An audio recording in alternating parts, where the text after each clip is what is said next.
There it is. All right, wonderful. Hi, folks. Thanks for joining us. If you are here for our event with Deshaun L. Harrison and Kiese Laymon, you are in the right place. We're going to get started in just one moment. I love seeing the numbers of attendees going up as they come in, the audience filling in. Hi, I'm Car. I'm the events coordinator for Green Apple Books here in San Francisco. Thank you so much for joining us this evening for our event with Deshaun L. Harrison and Kiese Laymon, celebrating Deshaun's book, Belly of the Beast, The Politics of Anti-Fatness as Anti-Blackness. While we're settling in, go ahead and say hi in the chat and tell us where you're coming from. We're joined too by our ASL interpreters, Benny and Rory. Thank you to them both. Before we get started, I just wanted to tell you about a couple of things going on here at Green Apple. One, go ahead and check out our event calendar, very full, very good, if I do say so myself, at greenapplebooks.com. All of our events are free unless stated otherwise. So that being said, if you can, please do buy books. Please do buy books from us or another independent bookstore. I can think of a couple of books that you can purchase if you are interested. If you've been here before, you've heard me say that when you buy books from us, you help us put on events such as these. You also support the authors who put so much of their heart into writing these books, and you get a book out of it, which is maybe the best part. So if you can, please do buy books. A tad bit of bittersweet news that I would like to share with you is that we are almost out of our initial stock of Belly of the Beast at Green Apple, and we are waiting on more to arrive. It's a great problem to have. So when you purchase the book, and I'll put a link in the chat for you to do so, when you do purchase the book, keep that in mind. And thank you for supporting Green Apple. Thank you for supporting Deshaun L. Harrison and their new book. And thank you for being patient as we get your book to you. This evening's conversation will be followed by a Q&A at the end of the hour, so please do enter any questions you have into the Q&A when they come to you, and we will get to them at the end. Without further ado, I'd like to go ahead and introduce the authors joining us tonight. First, we have Kiese Laymon, who is a Black Southern writer from Jackson, Mississippi. He's the author of Long Division, How to Slowly Kill Yourself and Others in America, and the best-selling Heavy, an American Memoir. Laymon is the founder of the Catherine Coleman Literary Arts and Justice Initiative, a program aimed at getting Mississippi kids and their parents more comfortable reading, writing, revising, and sharing. You've also seen him many other places. Do keep an eye out for all of his other projects on the horizon, and please join me in welcoming the wonderful Kiese Laymon. Yeah. And last but certainly not least, Deshaun L. Harrison is a Black trans writer, abolitionist, and community organizer in Atlanta, Georgia. They're the current managing editor of Wear Your Voice magazine. Harrison's writing has appeared in Medium, Them, Black Youth Project, BET, and elsewhere, and they have been featured in The Fader, BuzzFeed, Teen Vogue, among many others. They're also a public speaker and often give talks and workshops on Blackness, queerness, gender, fatness, disabilities, and the intersection at which they all meet. Harrison's book, Belly of the Beast, The Politics of Anti-Fatness as Anti-Blackness, is the reason we are here this evening. So please join me in welcoming Deshaun L. Harrison. All right, fam, I think you're still on mute. I am. All right. Here we are. I'm so happy to be here. Thank you, Cara. Thank you, Green Apple Books. And thank you, Deshaun. You know, you wrote my insides. You read the shit out of my insides with this book. I've told you this, but I'm gonna say it out loud. I've never read a book with as many pages that literally felt like bodily revelation and revolution. You carried us, and I want to talk about representation in a second, but I realized I've never heard you read, though I imagine the sound of your voice while reading Belly of the Beast. So I wonder if you could start this conversation off reading an excerpt from this monumental piece of art. Thank you. And yes, I can definitely do that. I'm going to read a couple paragraphs from the 5th chapter, which is on the war on drugs and the war on obesity. Yeah, so let's do that, and then we'll hop into the conversation. In March 2004, during a news conference with widespread coverage, the Centers for Disease Control and Prevention, or the CDC, published a report that claimed that obesity was killing 400,000 Americans a year, and that it was becoming America's #1 preventable death, surpassing tobacco. The CDC defines obesity as weight that is higher than what is considered as a healthy weight for a given height. Body mass index, or BMI, is used as a screening tool to determine who is and is not obese. The report was published in the Journal of the American Medical Association, which, at least at the time, was the most prestigious medical journal in the nation. Since Julie Gerberding, director of the CDC at the time, and other top CDC scientists co-authored this report, it had the credibility it needed for waves of reporters and news outlets to publish it. It would soon lead to egregious and violent headlines across the nation about fat people, fat bodies, and the alarming rate at which they were allegedly dying from obesity. It would also be cited repeatedly by officials, including the Secretary of Health and Human Services, Tommy Thompson, several members of Congress, and creators of weight loss drugs seeking to draw attention and funding to anti-obesity efforts. From that moment forward, throughout the rest of that year, public officials and other media platforms used that report as evidence that obesity was the greatest threat facing the American people, and as justification for what would eventually become a forceful and strapping diet industrial complex. This was the start of the obesity epidemic. There were a few public indictments of the JAMA Report, starting with Science magazine in May 2004. In a report of their own, they wrote, some researchers, including a few at the CDC, dismissed this prediction, saying the underlying data are weak. They argued that the paper's compatibility with the new anti-obesity theme in government public health pronouncements, rather than sound analysis, propelled it into print. This became, at least on record, the first acknowledgement of an emerging anti-fat theme within government, health, and science institutions. Soon after Science magazine's report, the Wall Street Journal published a story of their own that covered the errors in the study published in JAMA. On November 23rd, 2004, they opened their story with, America's obesity epidemic may not be as deadly as the government has claimed. Continuing, they wrote that the study inflated the impact of obesity on the annual death toll by tens of thousands due to statistical errors. On April 30th, just a month after the later disputed report was published, Dr. Terry P., who was the Associate Director for Science in the CDC's Office on Smoking and Health, wrote in an email to his colleagues that he was worried that the scientific credibility of the CDC likely could be damaged by the manner in which this paper and valid, credible, and repeated scientific questions about its methodology have been handled. After stating that he had warned two of the report's authors, along with another senior scientist, Dr. P wrote, I would never clear this paper if I had been given the opportunity to provide a formal review. According to J. Eric Oliver, in his book, Fat Politics, The Real Story Behind America's Obesity Epidemic, the CDC researchers did not calculate the 400,000 deaths by checking to see if the weight of each person was a factor in his, her, or their death. Rather, they estimated a figure by comparing the death rates of thin and heavy people using data that were nearly 30 years old. Although heavier people tend to die more frequently than people in mid-range weights, it is by no means clear that their weight is the cause of their higher death rates. It is far more likely that their weight is simply a proxy for other more important factors, such as their diet, exercise, or family medical history. The researchers, however, simply assumed that obesity was the primary cause of death, even though there was no clear scientific rationale for this supposition.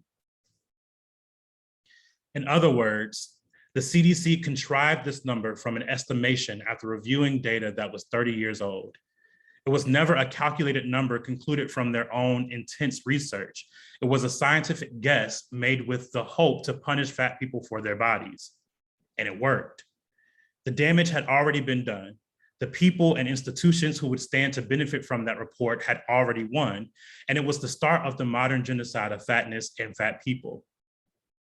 As Oliver states, fat people do tend to die at higher rates than their thin counterparts, but it is not because of their weight. Fat people tend to die at higher rates than thin people because doctors misdiagnose them or refuse to treat them due to their fatness. In January 2005, the CDC admitted that their 400,000 deaths number was a result of a mathematical error. And in February of that same year, just after the CDC published a summation of internal investigation that was launched following the initial report's release, the Los Angeles Times published a response to the investigation. Their report opened with this firm statement: a controversial government study that may have sharply overstated America's death toll from obesity was inappropriately released as a result of miscommunication, bureaucratic snaffles, and acquiescence from dissenting scientists. This would become the second public acknowledgement of governmental disarray that was leading the nation in one of the most violent pseudo-epidemics in the nation's history. In April 2005, just a year after the initial report was published, the CDC released another report, also through JAMA, wherein they not only offered a much smaller number of deaths per year due to obesity, but also claimed that moderately overweight people live longer than people at a normal weight.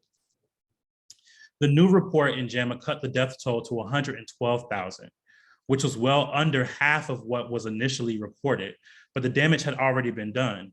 Around the world, people were using the CDC's original numbers as fuel for the war waged on fat people. The diet industry at the time was already well over a century old. Americans had been dieting and trying to lose weight for decades. But with this war waged on obesity, the early to mid 2000s is a pivotal moment in history for the creation of this modern diet industrial complex. The CDC's report cemented a growing belief. Fat people were dying rapidly, and the only solution was to kill them quicker, either through forcing them to transform their bodies or to die trying. Despite how theatrical that reads, that is what was being demanded of fat people. The goal was, and continues to be, to eradicate fatness. To do that, one was to either overinvest in dieting, which has proven to be ineffective, or die trying to reach an ideal weight defined by organizations like the CDC and the World Health Organization, either on an operating table or in a gym. And I'll stop there. Oh, yeah. Okay. Let me just say before we start, y'all, I want to encourage you to put your questions in the question and answer part in the bottom of your screen. And we're going to try to get those questions in as organically as possible, but you don't have to wait till the end to ask them if you have questions along the way. And I'm sure you are, questions and comments, because this joker here is provocative. Please, please, please put the questions in there. Deshaun, I want to start, family, by talking about representation. Like before we even get into the meat of the book, you think, quote, all the brilliant Black folks producing content online who may have never seen their names on the cover of a book, this book is for you too. Yeah. So I want to start by hearing you talk about the potential power and the potential brittleness of representation, like writing for fat Black folks, and having experienced fat Black folks write for you, which is something you get into more in chapter 1. Yeah. I love this question, of course, because of a lot of reasons, but I think that there has been like a lot of conversation over the last couple of years around representation, and it's good and it's bad and all the things in between. And I think that generally my take on representation is that it has led us in so many ways away from what we need, right? Folks online would say we've lost the plot. And I think that representation in so many ways has sort of produced that, because we have allowed for this desire to see ourselves platformed to overturn our need to be liberated in so many ways. And yet, I do still think that it's important for people to be able to see themselves platformed, right? And I think that we can hold the both end of that to be able to acknowledge that we deserve to have our faces and our bodies and our being and our experiences represented in a particular way that's not divorced from our politic either, that allows for us to be able to hold the politic that we value while also still being able to not be erased from the conversation. Yeah. And so it was important for me to write this for the folks who perhaps would never have their name on the front of a book cover or ever be approached by a publishing house or an agent who may not find value in their voice or in their being, but who's producing necessary work, even if all they're doing is existing, right? And I think what that means is that our lived experience, while not enough to determine like, a structural analysis, is we're only able to get theory from those experiences. Our experiences are what determine whether or not we can write a book like your memoir, which I love, or anything else that any of us have written. And our experiences are the only thing that have helped me to be able to write this book. And so it was like, it was important for me to make sure that I was clear in the acknowledgements that the book is not just for me, nor have I only been inspired by the people that I've named, but that I'm inspired by so many of us who exist in these bodies and who still choose to show up every day in whatever capacity we can. And you steady are destroying binaries in this text. And one of the binaries that you steady destroy, and it could be imposed binaries of representation or provocation. And I think what you show early in the text is that this is going to be a book that is heavily invested in a radical kind of representation, but that representation means nothing if it's not radically loving, provoking the people it wants to represent. Yes. And I felt that shit. And then you do the, this is the thing, my first read of the book, whenever I thought I was like safe, you would so after in the beginning, I'm thinking, okay, representation, provide provocation. And then I started to get lost in this idea of self-love. And then immediately you come in and you pretty much let us know, I want you to talk to us and those people who have yet to read the book, why self-love as like this casual deployment is so seductive, but also so potentially terrifying for us, fat Black folk. Yes.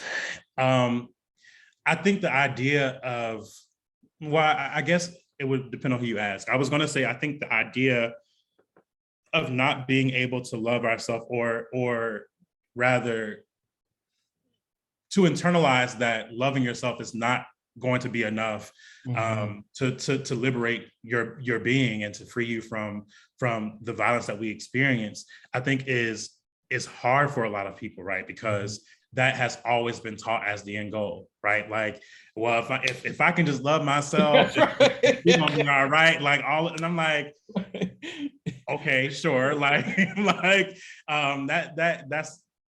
could be a possibility in another world, but in this one where the violence that we're experiencing is not an individual violence, there's no way to love ourselves outside of, or to love ourselves out of the violence that we're experiencing. And I think that what this whole idea of self-love and body positivity and confidence in the ways that it's written about and talked about really individualizes something that's not individualistic, right? It really forces us to sort of remove ourselves from the ways that we are connected to one another through this structural and metaphysical violence. But I think also in that same way, it sort of removes or like maybe kills the radical pieces of ourselves that says that we don't have to be a part of community. We don't have to share space with other people. We don't have to acknowledge the ways that we're the same as others, because individually we can free ourselves. But that's not true, right? Like there's no way for us to take on and to tackle these violences on our own. And so I think that the harm of self-love and body positivity and all these things is sort of like twofold. I think it's a double-edged sword. I think that it really forces us to, or rather, I think that to do away with that will force us to not only acknowledge that we are experiencing something much bigger than ourselves, but that we also have to acknowledge that our experiences don't happen in a vacuum. Yes.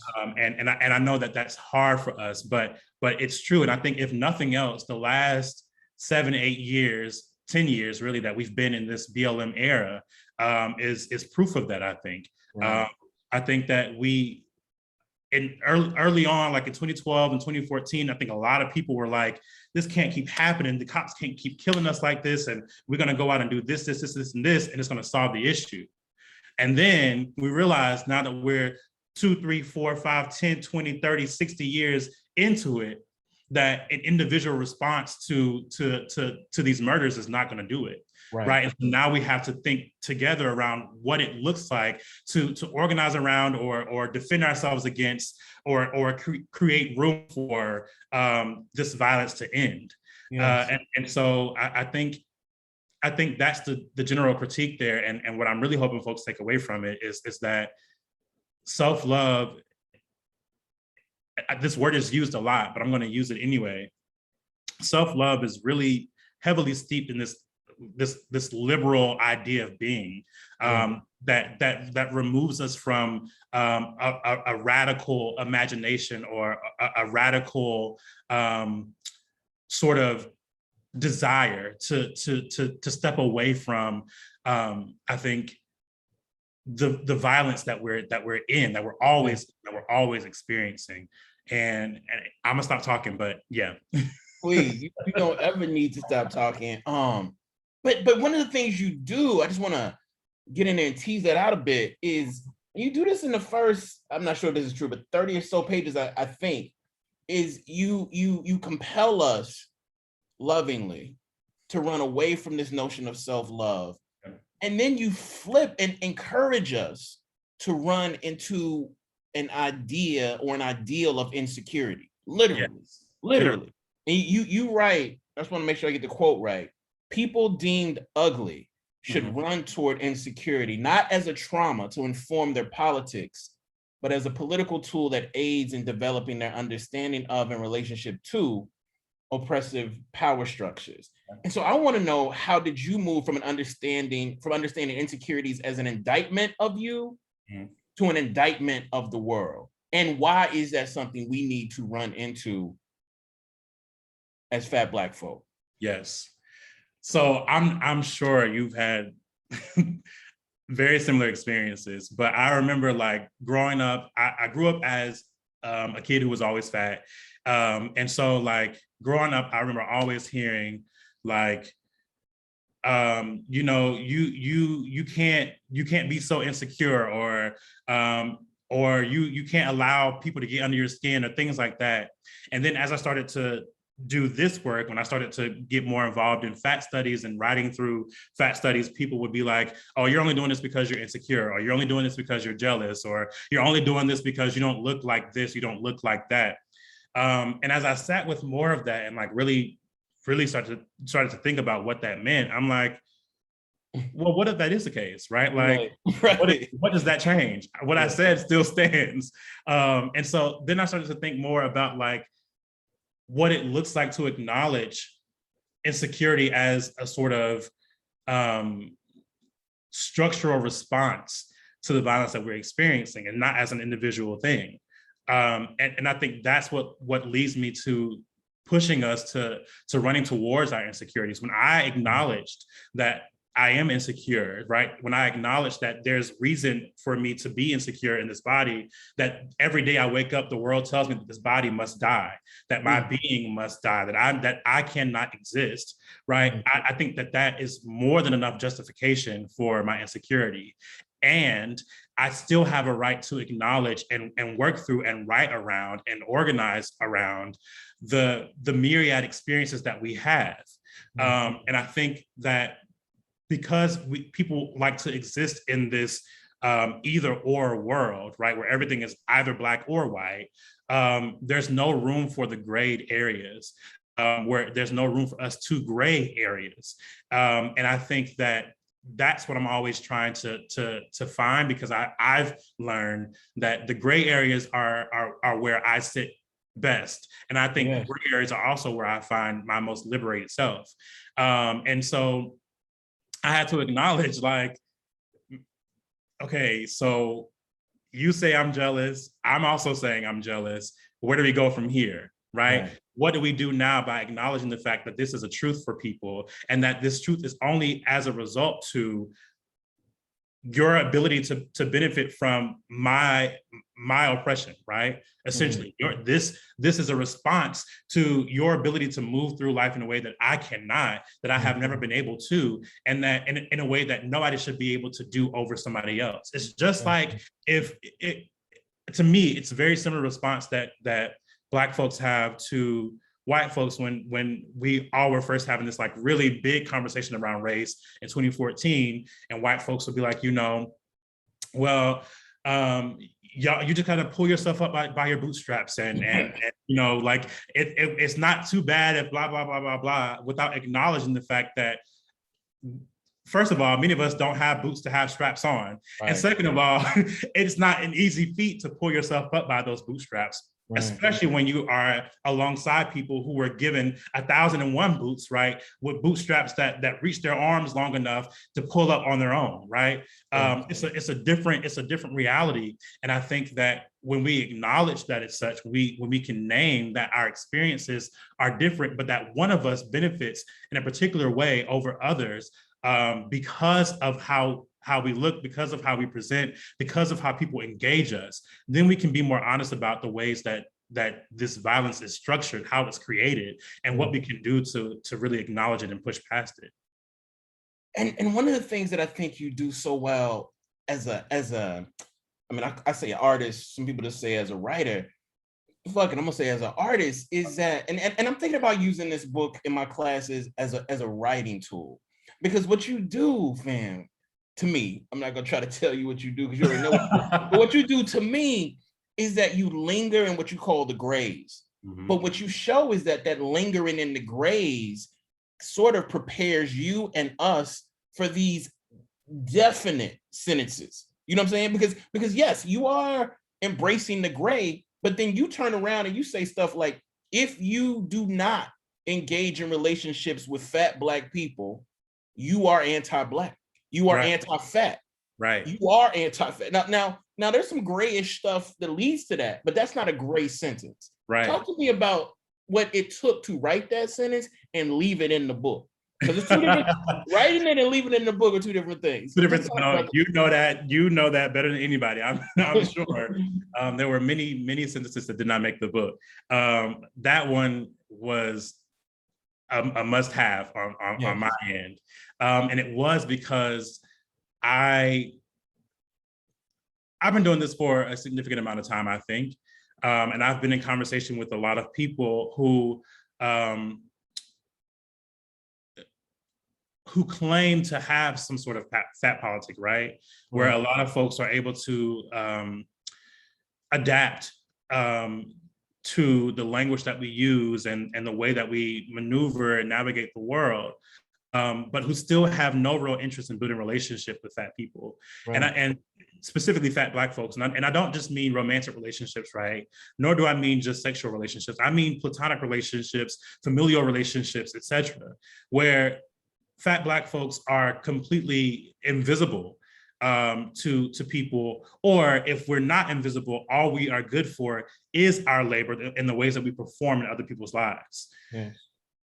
And for me, all that does is reproduce the very same violence that we're using this language around, right? Where we can adopt all this language around, anti-fatness and anti-fat violence and all these things that we're moving through around desirability and all these things, right? But if we are not willing to acknowledge the ways that our biases and our biases show up in our own relationships, or show up by having us not be able to build relationships with particular people, specifically fat Black folks, I think we have to be like honest about what that means. Yeah. And so when I wrote this sentence and I chose to keep it in the book, it was because, for one, I had written it on Twitter and I stand 10 toes on what I say, but also, but it was also because I was like, there's no way to, I don't want to beat around the bush with this, right? Yeah. I don't want to have folks like sort of guessing about what I mean in this sentence. I want to be clear about exactly what it is that I mean here. Yeah. And so I wrote it and I was like, this has to stay because this is true. I think that because we want to imagine that the violence that we experience, actually, I think it's very weird, right? Because a lot of people think that anti-fatness is just interpersonal, which is why I don't use language like fat phobia, because I think that gets into like a conversation around like surface level instances of anti-fat violence. And so people think that like our only violent experiences are these interpersonal ones, but then don't acknowledge that the interpersonal is violent. Right. So it's like, okay, so if you recognize that like, even if you don't want to understand anti-fatness as more than just people not wanting to date fat people or not wanting to have sex with fat people or only seeing fat people as friends, whatever, right? Even if that's the only way that you acknowledged the violence that we experience, to acknowledge that and then to say that it's not violent or that it's not rooted in something else doesn't make sense to me. Right. So I was like, you know, if we are going to be honest with ourselves completely, and if we are going to hold on to or adopt this fat politic, we have to really be mindful of how it shows up in our everyday lives too. And that means that you have to consider who it is that you are and are not willing to build a relationship with. Because what I also talk about in the book is that desire and desirability is at the heart, at the root of so much of this. And Sabrina Strings talks about a lot of that in her work as well. And if desirability is determining who does and does not get access to resources, right? But that also means then that the people who benefit from desirability and desirability politics are the ones who are seated in power. Yeah. So if you are someone who's not willing or able or desiring to build relationship with fat Black folks in any capacity, I know that also means that you're also a person who's not housing us, who's not employing us, who's not diagnosing us correctly, who's not honoring our bodies, who is willing to abuse us, who's willing to manipulate us, who's willing to harm us in a way that you don't want to acknowledge. Yeah. And I think that line, that connection is what people don't want to hold on to, but that is the reality. And we know that from the numbers, from the stats, like we're clear about how many states don't have protections in place to protect fat folks against discrimination. Right. We have the numbers on the amount of fat women in particular who have been assaulted by police after reporting their rape, right? We see the number of police officers who have murdered us in the streets and then justified it by our weight, right? We've seen all of that. All these people are people who are in positions of power, who hold power over us in ways that we do not, where we're the vulnerable folks in the situation. And that is determining how we show up. That's determining how we're affected in the world. And so our relationship to other fat Black folks or to fat Black folks is not something that does or does not happen in a vacuum. It is something that exists alongside the structural, the systemic violence that we're experiencing. And not wanting to acknowledge that is just dishonest. So that's why this stayed. and one of the dynamic moves, one of the most dynamic moves you make in this text to me is doing exactly what you just said, but finding also misogynoir at the center of a lot of these assaults. And you write about assaults, you write about your own assault. And I want to ask your consent to talk about that. Yes, yeah, we're good. And one of the things you write about your assault is that you say your assault was made possible by heterosexism and anti-fatness. Yep. And if it all happened in conversation with misogynoir and the ways in which men engage bodies that quote unquote belong to Black women. Right. Even when those bodies actually belong to Black girls, Black boys and Black adults who are not women. And so I want to know if we can talk more about why it's important to see misogynoir at the roots of our sexual assault, the many of us experienced as boys, as young boys. Yes, I love this question, and I love that you're from the South because I know you're going to get it. Yeah. And so yes, I think that in the South, there is a very particular way that bodies are read that I think is very unique to the South. And so, you know, the thick builds, the bigger builds are desirable so long as they are seated in a particular way. Right. And when they look a little different, right? When your body is bigger, but you're not like a buff nigga, right? You're not like a bigger person in that way. Your body is read as something that belongs to that of a woman, because of I think I hypothesize a lot of reasons for why that's true, but I think that that is like a really huge reality for a lot of us in the South, in the Black South in particular. And so it was important for me to acknowledge, like, naming that I'm not, of course, the sole, I'm not the sole, I don't want to use the word proprietor, but I am not the sole audience I'll use of Misogynoir, right? I'm not the sole person who is being harmed by Misogynoir. And yet, that doesn't mean that that we really are not experiencing sort of the residue of what Misogynoir does and how it exists in the world. And I think I wanted to write that specifically to fat Black men, cis men in particular, because I think that a lot of us who are queer and a lot of us who are trans already know that in so many ways because of how our bodies are engaged anyway. But I think a lot of cis het men in particular are unwilling to sit with just how much their body is also engaged in a way that places them in much closer proximity to like a violent misogynoir experience than they're willing to admit. And so I really wanted to write that out because I think that people don't oftentimes think through what assault looks like when it comes to people's bodies like ours, right. And how it can show up in our world in the way that it does. But the way that it shows up and the reason for why it shows up in this way is precisely because men have, and what I found is that men have this desire, right, and it's not innate, it's not something that's inherent, it's something that we're taught that, and by we, I mean all of us, not just men, that we're all taught to desire through patriarchy, through masculinity, hegemonic masculinity, and all these things.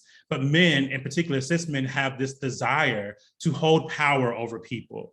And I think that what is true in a lot of instances for my experience, I can't speak for everyone else, but what's true for my experience is that the men who engaged me desired to interact with bodies like mine without having to deal with the sort of like misogynistic vulnerability oftentimes read onto Black women, that would sort of, I think, bring them closer to consequence, or in their mind, bring them closer to consequence. We know that Black women are assaulted all the time and don't experience any sort of justice at all.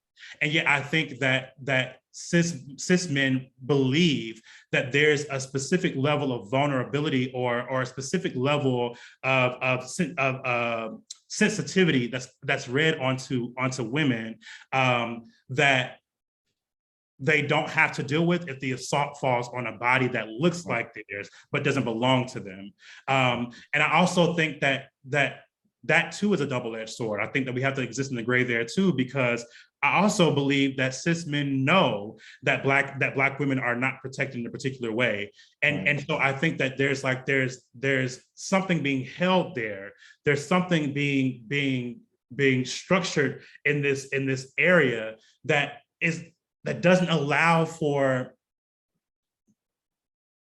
Black cis men, I think, to be honest with where their sort of relationship to gender is, that also forces many of us into these violent interactions, these violent assaults that fall on our bodies. But I also think that what's true still beyond that is that, like, because I used the language "we" earlier, and I know that you wrote in your book about your assault as well, and I don't know, I actually don't know if you refer to it as such.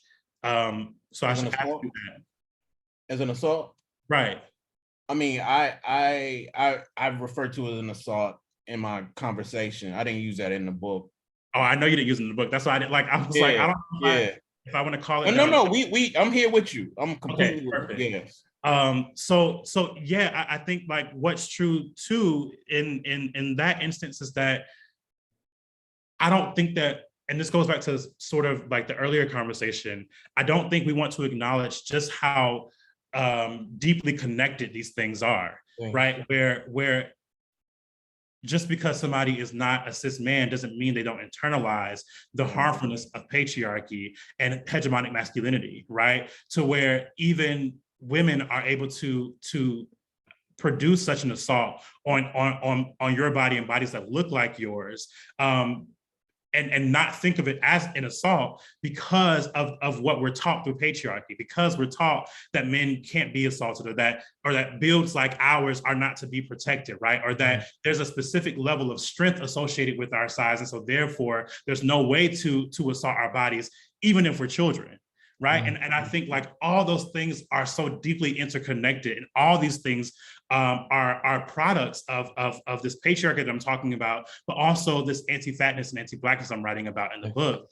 And that creates the conditions for the assaults that we have to bear witness to, that our bodies have to endure. And I think that in so many ways, like, even if the assault is not sexual, I don't think that there is a way to be a Black fat and not be assaulted by the world, right? Because of the way that the world produces the conditions for our bodies to even be categorized as such. And so I think that all of it is so deeply, like, related, and I think I write about it in the book in the context of the South because that's my experience, but also I think that for everyone who has an experience like this, so many of the folks that I know, it takes place in the South, and I think that matters. I think writing about the South in this, like, geopolitical way, allows us to honor the way that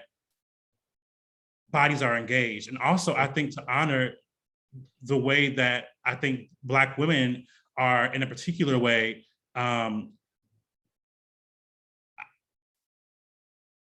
subjected in a hyper visibilized way to a particular level of violence that too is overlooked.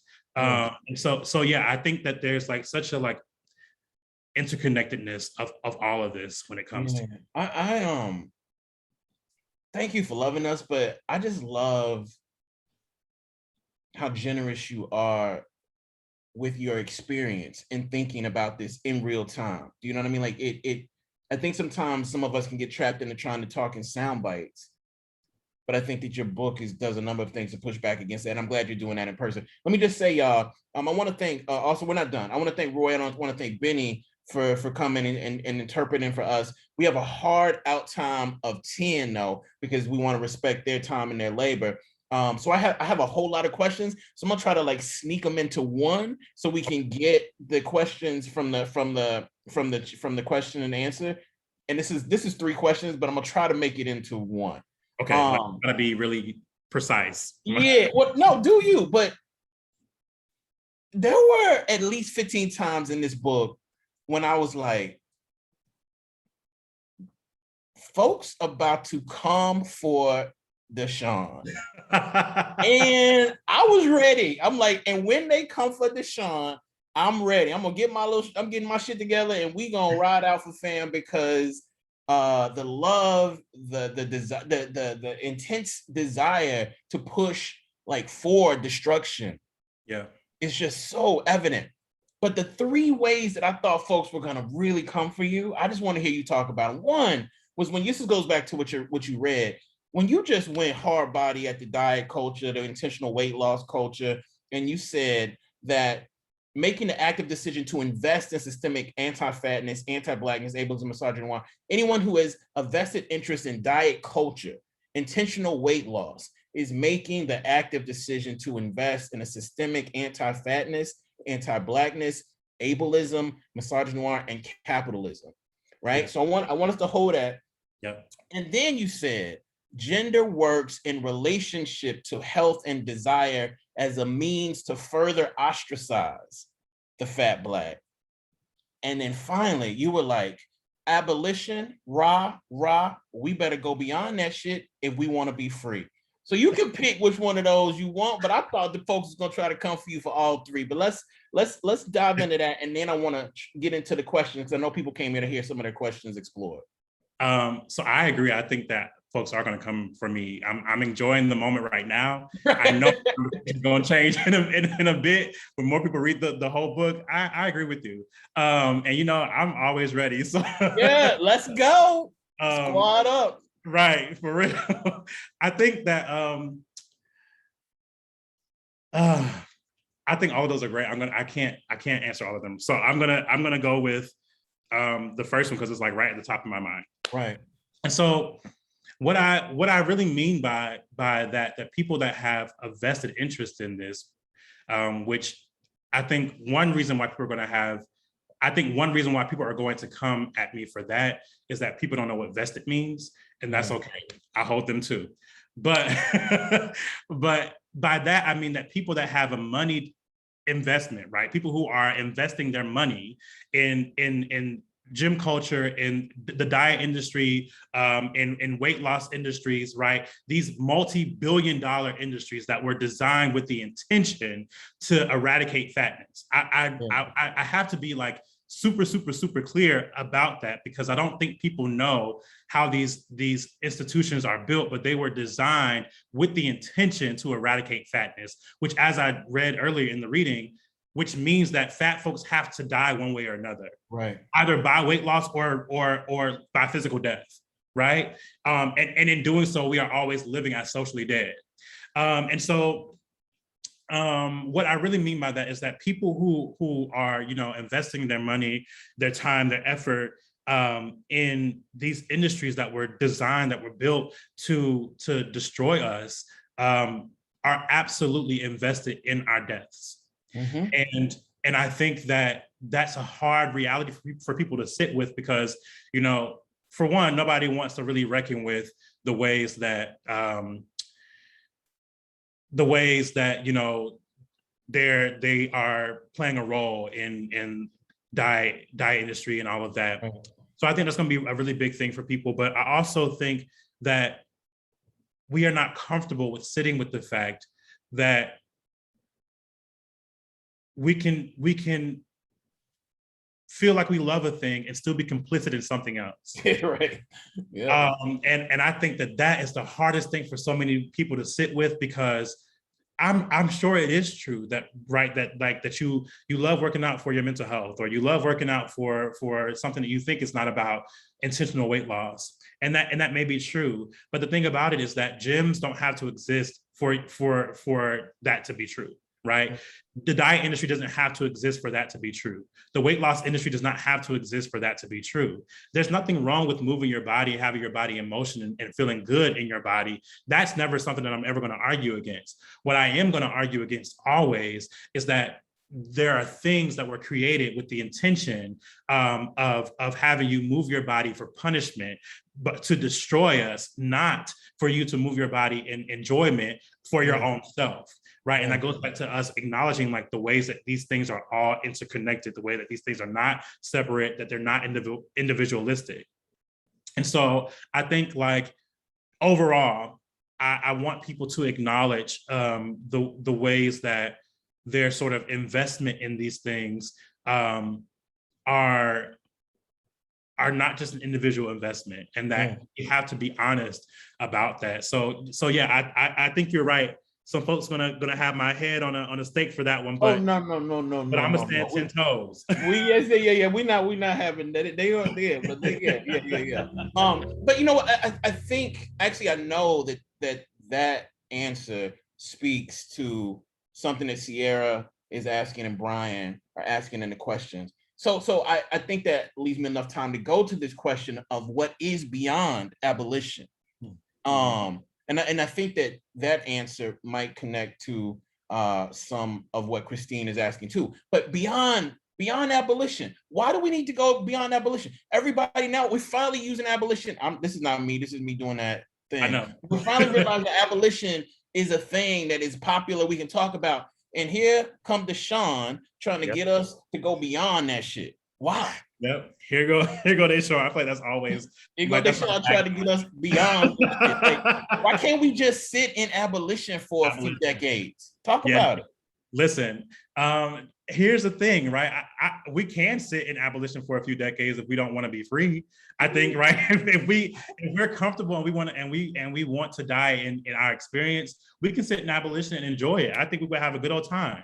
And I think that if we are really interested in what we say we're interested in, we have to acknowledge the fact that institutions are built first by ideas, not by power. And I think that institutions, when we acknowledge the fact that institutions are a sort of conjoining of power and ideas, then we can acknowledge why abolition is not enough. Because when we talk about abolition, we talk about it as though we're just destroying like a building, right? If we go knock a building down, that's it, and that's fine. But the building was constructed by something else first. Somebody had an idea first to build this building before it was built, right? And if that person is moneyed, if that person has power and money, all they have to do is go and have another building built in its name, and then we're back at the same place. And so I think what happens after abolition, what the beyond is, I think has to be answered by all of us. And that's why I didn't answer it in the book. I don't want to name what that is, because I think we're living in a world now where one or two or three people named what world we live in. But I wanted to offer an analysis that gave us room to acknowledge the ways that ideas and power build institutions, and that destroying one without the other doesn't actually do the work that we think it does. So yes, let's destroy all this shit. Let's get rid of all of it. And in the process, we have to think about how we then eradicate the idea that comes along with that power to build those institutions. And to me, I think that's a much larger conversation around metaphysical violence and around the ways that anti-Blackness in particular is seated in as my best friend would say, in the cosmos, and have to acknowledge then that there's a lot of heavy lifting we have to do intellectually around what it looks like to exist in that beyond. Okay, and we gotta hum and we gotta get this. Because this is the follow up to that, which is, and this is from I want to make sure I'm pronouncing the name right. Ariel, is it Ariel? Lucifer? Yeah. Lucier, yes, that's my friend. All right. How does the non-Black and or the non-fat position themselves in this moment in the post-Belly of the Beast world? And I'm interested in that moment versus movement. So how does the non-Black and or the non-fat position themselves in this moment in the post-Belly of the Beast world? Okay, she said, they said, fuck my question. I was looking like beyond abolition. Okay, well, if you can connect that to beyond abolition, let's do that. Elle is so funny. So I think that I am going to answer Elle's question, and I'm going to try to maybe get them both together. But the non-Black, I think, and the non-fat in this moment, I think show up in the same ways, that we have continuously named, right? I wrote an article last year in the midst of the uprisings where I basically said, for one, I don't write about whiteness, or I don't write to white people very often. That's never my audience. And so when I choose to, it's only for one reason. And what I named in that piece was white folks in this moment can only do three things, right? Give niggas resources, give niggas money, give up your life like that, like, and I know that that is some hard shit to sit with, right? I think that that is like a really, really, really hard thing to sit with and believe in and hold on to. But that is the truth, right? There is nothing else that we can use that's going to benefit us outside of those three things. House niggas who are in the streets organized. This was last year. House niggas who are in the streets organizing and need a place of safe haven. Give niggas money, or go out in the streets yourself and risk your life, right? Like, that's all that can come from this, because everything else does not do. Everything else is subpar. And so I think in this moment, non-Blacks and or non-fats have those same options, right? They can, of course, show up and acknowledge the ways that or acknowledge the things that I'm writing about in this book, but I think to acknowledge them will always lead them to those three things, because I think those three things are what give them power over us. And so we have to sit with that, and we have to acknowledge that and believe that if there's a way for us to move towards that beyond that Elle is asking me to talk about. So that's how I'm connecting those two questions right there. There you did. I want to make sure. So Christine, incredible comment right here. I'm gonna copy and paste it and make sure that we can send it to Deshaun, because I don't necessarily think there's a question in there, but it's a very important. And I'm interested just beyond this in what you do when you put something out like this, and because you do what you do in this book so well. And people aren't sort of satisfied with that art. They still, because I think commercials, they still want to, like, what's the answer? Right. What's the answer? Yeah. What do you do, not with the answer, but with that desire for people, when they engage with you and hear you, to be like, I hear you, but what do we do? Like, what do you do with that? I'm not asking you what we do. I'm asking what do you do intellectually, bodily, and soulfully with folk who say, I need more from you. Yeah. No, When you give so much. Question. I love this question. You're amazing. I think so. Of course, I've heard this question already, which is so funny. And what I do in that sort of instance is I name what I have done, not as a way to big up myself or anything like that, but to say, this is what I've done. Right. You can listen to what you've done, and now let's work together on what we can do together, right? Because again, I'm interested in building something and creating something that is not this. And so if you have ideas, if we have ideas we can put together, let's do it. I'm always down for that. But I think that what I also say in that moment is that I think that we have gotten so used to people telling us what the solution is, that we're not trying to find solutions ourselves with each other. Yeah. I don't want to tell you the solution. I want to work on those solutions together. So let's build those solutions together. And if we can't find them together, let's bring in a third. Let's bring in a fourth. Let's bring in a fifth, right? Because there's room for all of us to build and create space and time. And that's debatable, but there's room for all of us to build together on ways that we can sort of construct something different. And that's what I want us to do. So that's how I usually move through those answers. And sometimes the people who engage me in good faith, we actually sit through and talk through it. The people who are only engaging me in bad faith, of course, move on, block, argue, whatever. And from there, we can figure out what you want to do next. But I think that there are people who are engaging in good faith, and we sit with that. Let me just say, there's an amazing question in here about imperialism and neoliberal world order, but we do have a hard stop time at 10. But I want to just say, I know Deshaun is going to address imperialism and neoliberal world order in subsequent talks. So please, there are going to be a lot more talks. The talks are going to be doper if you read the book. Yes. If you order the book today, you can read the book and engage, I think, in a different level with the subsequent talks that Deshaun is going to share with us. I love you. I thank you. I'm ready to live, die, fight for you, fam. Thank you for carrying us and for provoking us and for not resting on representation. That's what I want to just say most of all. And I think not resting on representation entails an immense amount of not like self-love, but nigga love for niggas. Yes. Like, thank you, fam. Thank you deeply. And I just want to make sure let people get out of here at 10 o'clock. Thank y'all. Please, Belly of the Beast is one of them. It's one of them. Yeah. Thank y'all so much. Please buy the book. Kiese, thank you. I love you. I love you, bro. I love you so much. I really appreciate you. I love you. Thank you. Y'all have a good one. Right.